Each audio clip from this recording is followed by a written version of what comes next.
everyone. Welcome back to English Pod. My name is Marco. And I'm Erica. And we're bringing you another great elementary lesson for all those elementary learners.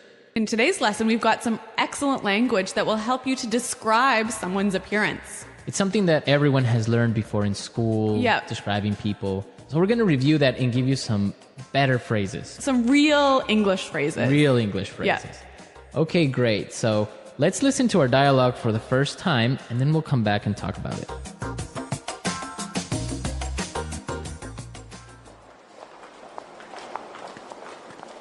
I heard you were on a date last night. So how did it go? I want all the juicy details. Well, actually, we had a fantastic time last night. He was amazing. Okay, now you really have to fill me in. What's he like? He's really good looking. He's quite tall, around 6'1". He's in his early 30s, and he's got the most beautiful dark brown eyes. He sounds hot. What does he do for a living? You know what? This is the best part. David is a junior investment banker at Fortune Bank, so he's got a great career path ahead of him. Hold on a sec. His name is David? Yeah? That's my brother!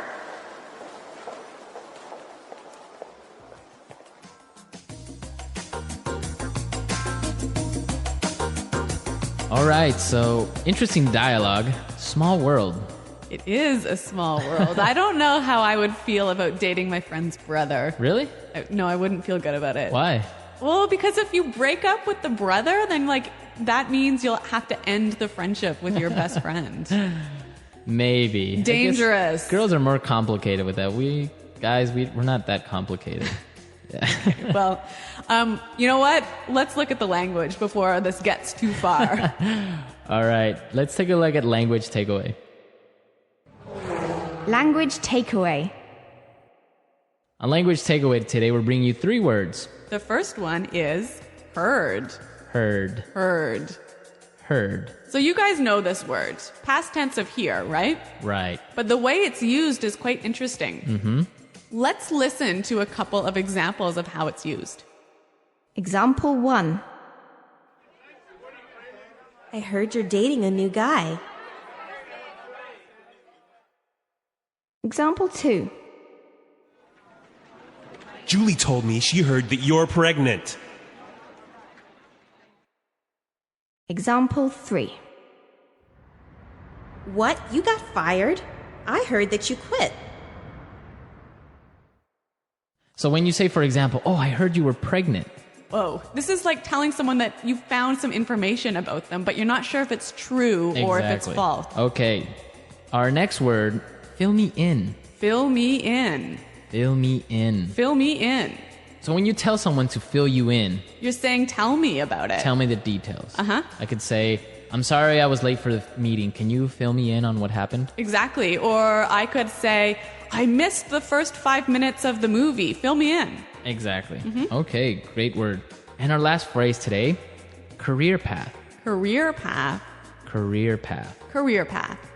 So what's a career path? I guess this is the plan for your job over several 10 or 20 years. Right. All the different jobs and things you do during your career. Yeah. That's your career path. So in this case, David has a really good career path because he's going to be a really rich and powerful investment banker. Yes. Mm-hmm. So career path. Very good. So now let's listen to our dialogue again and pay special attention to the language used to describe David, because when we come back, we're going to talk about this.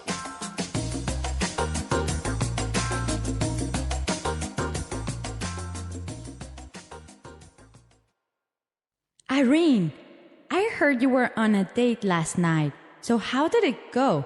I want all the juicy details. Well, actually, we had a fantastic time last night. He was amazing. Okay, now you really have to fill me in. What's he like? He's really good looking. He's quite tall, around 6'1". He's in his early 30s, and he's got the most beautiful dark brown eyes. He sounds hot. What does he do for a living? You know what? This is the best part. David is a junior investment banker at Fortune Bank, so he's got a great career path ahead of him. Hold on a sec. His name is David? Yeah? That's my brother.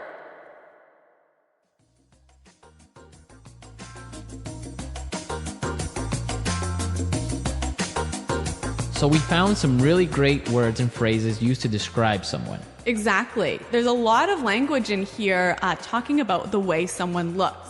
So let's listen again as Irene describes David. He's really good looking. He's quite tall, around 6'1". He's in his early 30s, and he's got the most beautiful dark brown eyes. He's really good looking. He's quite tall, around 6'1". He's in his early 30s, and he's got the most beautiful dark brown eyes. Okay, so let's break this down. The first thing she says is, he's really good looking. Good looking. Good looking. Good looking. So good looking is the equivalent of handsome. Or pretty. Pretty. Yeah. Good looking. But I think good looking sounds a lot more natural than handsome. Yeah, you wouldn't really use handsome. I would never say that. Yeah. Even though it's correct, it just good looking sounds much more natural. I guess for me, like whenever someone says handsome, it sounds like an older person saying Yeah, that. it sounds old fashioned. Like my grandma would say, exactly. oh, he's a handsome young man. Yeah, exactly. Okay, now let's look at the next thing she said. He's quite tall. Quite tall. Quite tall. Quite tall. So we know quite means very. Yeah. And tall, we know. Right. So you can describe a person in different ways. Yeah. He's quite tall. He's kind of tall. He's sort of tall. He's a bit short. He's not that short. Yeah. Okay. So these are great words we can use to describe someone's height. Okay. Then she talked about his exact height, Yes. right? She said he was 6'1". 6'1". Well, around 6'1". Yeah. This is interesting because in the United States and Canada, you give a person's height using feet and inches, That's right. right? So we don't talk about meters and centimeters. Right. So 6'1" would be 6 feet 1 inch. Exactly. But in other countries, you would talk about centimeters or meters. So 6'1" is about 180. Yeah, about that. So this is an interesting difference between. Like English speaking countries and European countries. Right. Okay. So the next time you give your height to someone, make sure you do it in feet, more or less. It sounds a lot more natural. And actually, if you say to somebody in Canada, for example, I'm 175 Right. centimeters, they wouldn't know really how tall that was. How tall that is. Yeah. Okay. Now, the next part is really, really useful. She said he's in his early 30s. In his early 30s. His early 30s. Early 30s. So this is a way of describing someone's age without actually giving the exact number. Exactly. So, for example, early 30s. So like 32, 33, Mid 30s. like 34, 35, 36? Oh, 36? Yeah. And then late 30s would be. 38, 39, And you could do the same thing for like 40s, 40s, 50s, 60s. 20s. yeah. 20s, right? Yeah. Starting at 20s. You wouldn't do that. You wouldn't do this before your 20s. I don't think it's really common to talk about your teens. Right, It's you wouldn't say like yeah. his mid-teens or Yeah. early teens. Yeah, sounds a bit weird. Okay, great language used to describe people. But one more word. Right. He's hot. He's hot, or he sounds hot. Yeah. He's hot, yeah. So this is another sort of informal way of describing someone who's really good looking. Good looking. Really sexy. Right, it could be girl or boy. She's hot. Yeah, He's but hot. but it is informal.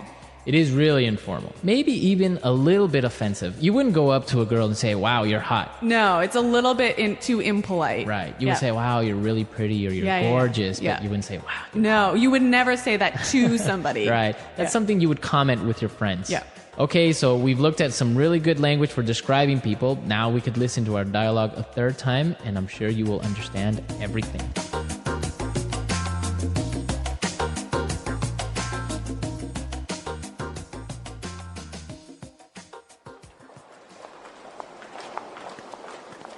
I heard you were on a date last night. So how did it go? I want all the juicy details. Well, actually, we had a fantastic time last night. He was amazing. Okay, now you really have to fill me in. What's he like? He's really good looking. He's quite tall, around 6'1". He's in his early 30s, and he's got the most beautiful dark brown eyes. He sounds hot. What does he do for a living? You know what? This is the best part. David is a junior investment banker at Fortune Bank, so he's got a great career path ahead of him. Hold on a sec. His name is David? Yeah? That's my brother!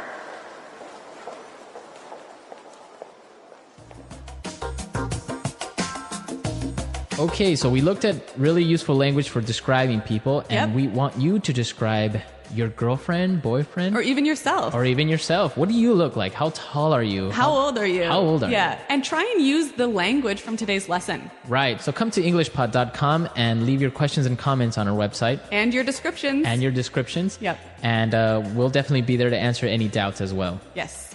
Well, guys, thanks for listening today. And until next time, goodbye. Bye.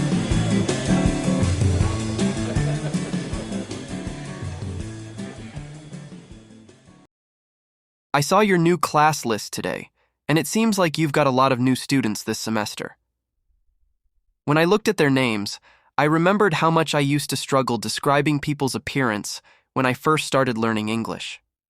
It always felt difficult to choose the right words, especially when I wanted to be clear but still polite.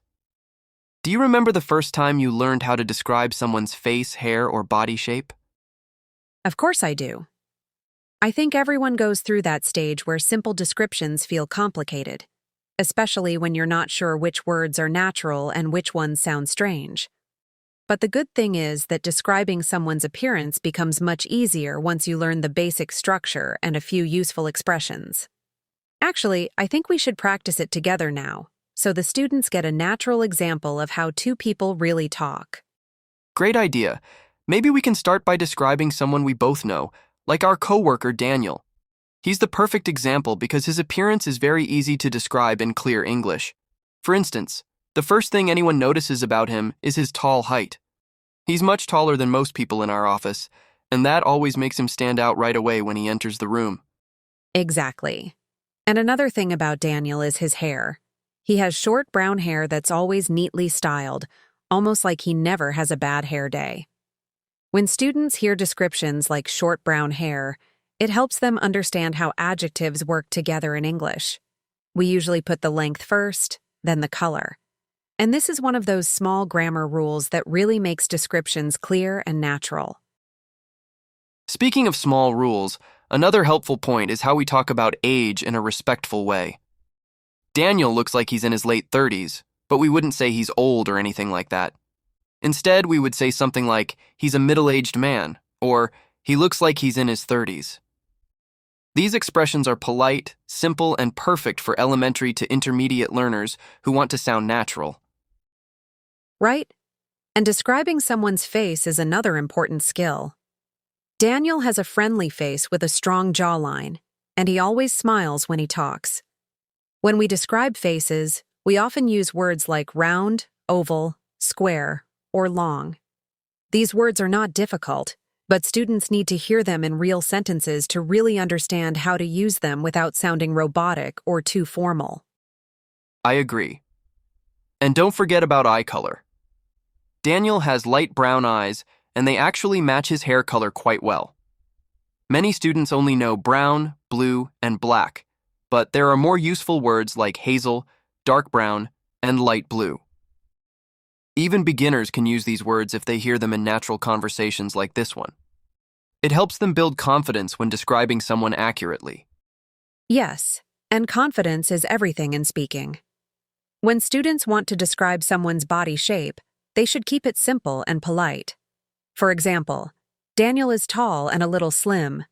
We don't use rude or harsh words when talking about people.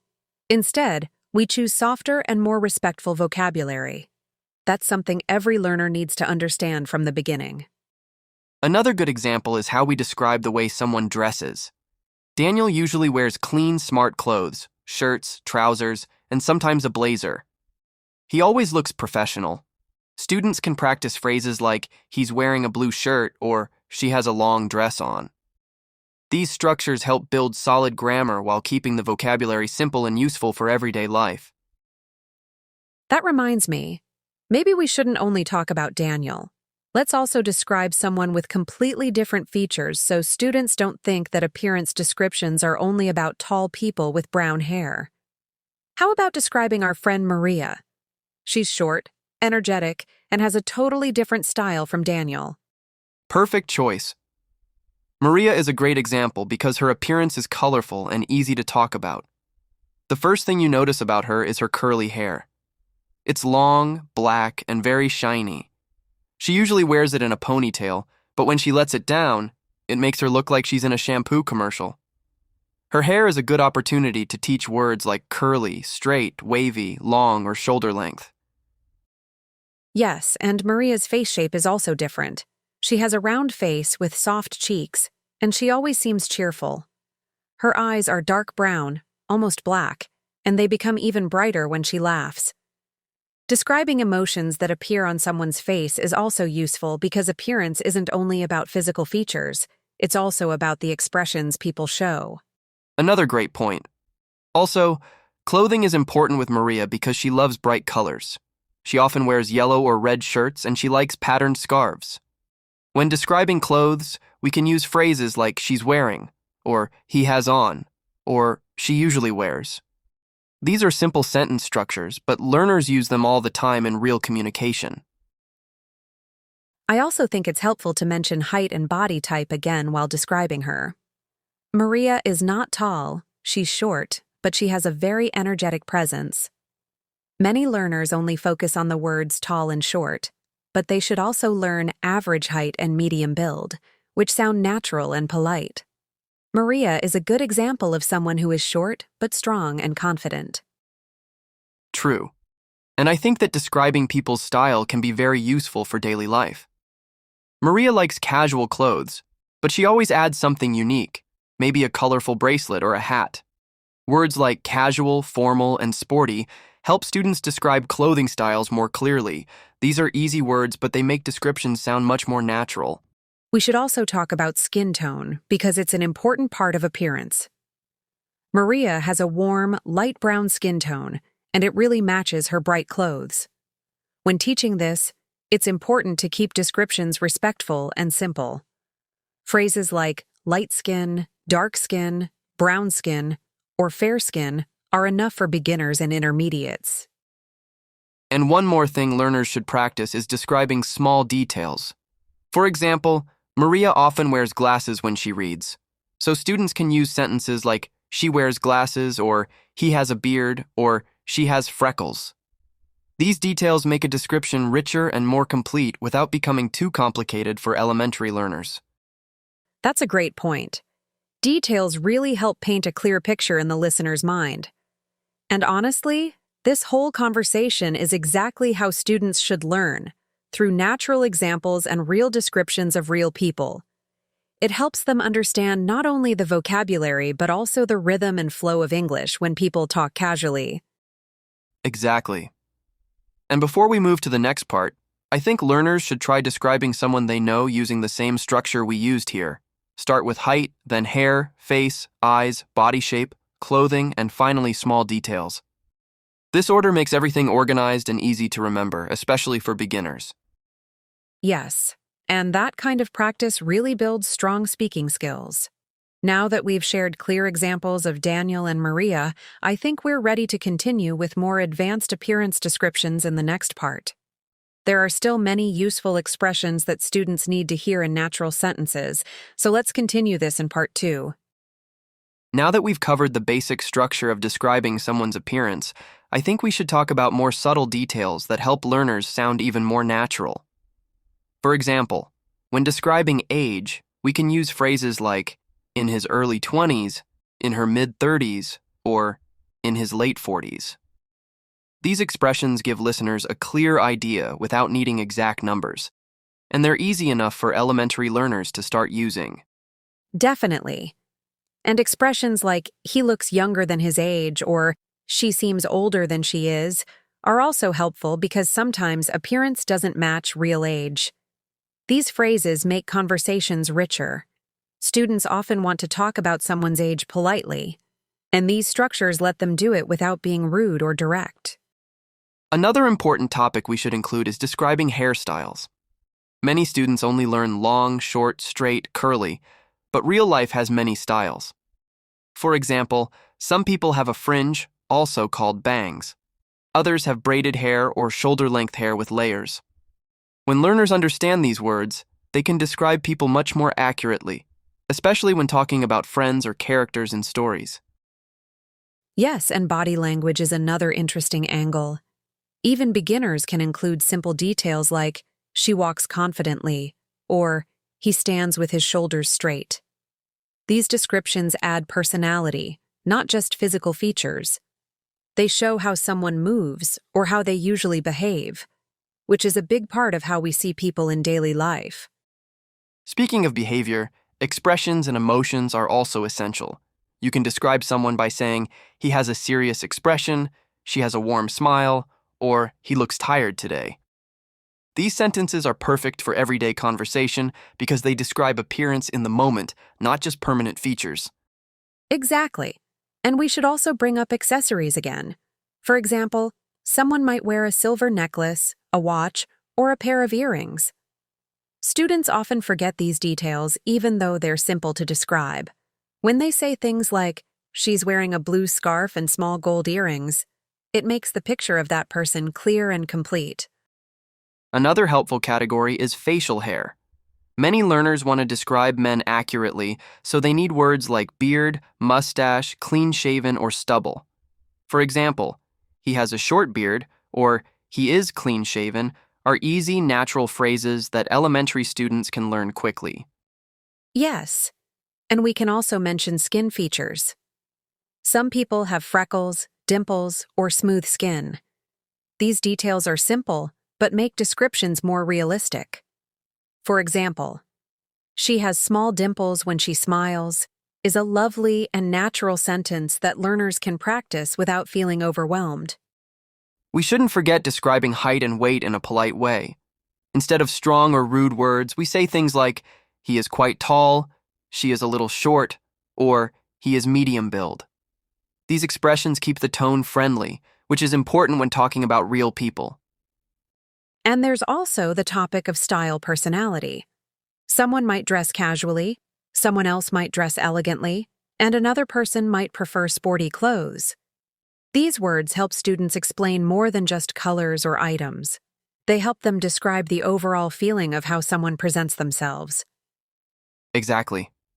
To make things even clearer, we could describe a fictional person using all these details. Let's imagine someone named Olivia. She's a young woman in her mid-20s, with long, wavy blonde hair that falls past her shoulders. She has blue eyes and an oval face, and she usually wears comfortable clothes like jeans and simple sweaters. Great example. And we can add more details. Olivia has a friendly smile and a calm expression most of the time. She's medium height and medium build, and she carries a small brown backpack every day.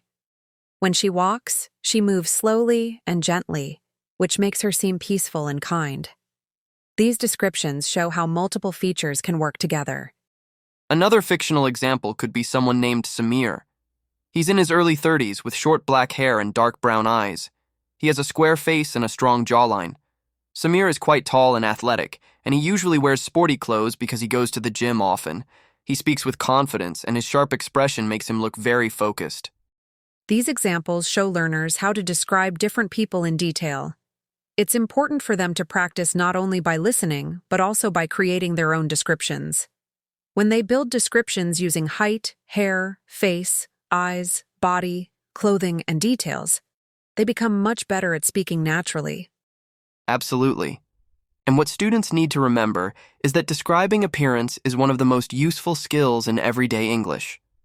Whether they're meeting new people, talking to friends, telling a story, or describing someone to a teacher, these expressions will help them communicate clearly.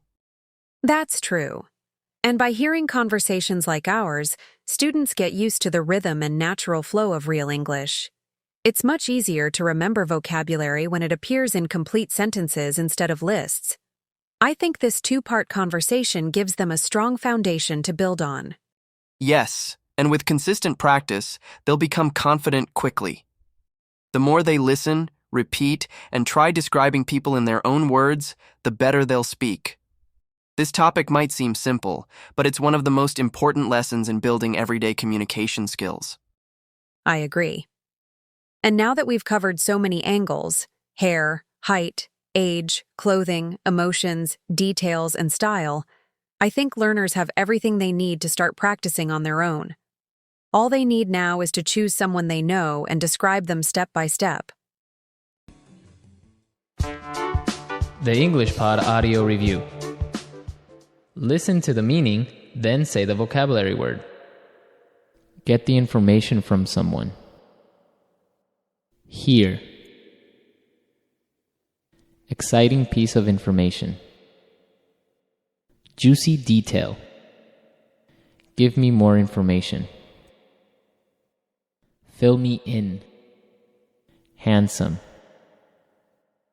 Good looking. Attractive. Hot. A planned, logical progression of jobs within a profession throughout working life. Career path. Let's try that faster. Handsome. Good looking. Attractive. Hot. Handsome. Good looking. Get the information from someone. Hear. Exciting piece of information. Juicy detail. Get the information from someone. Hear. Give me more information. Fill me in. Get the information from someone. Hear. A planned, logical progression of jobs within a profession throughout working life. Career path. Exciting piece of information. Juicy detail. A planned, logical progression of jobs within a profession throughout working life. Career path. Handsome. Good looking.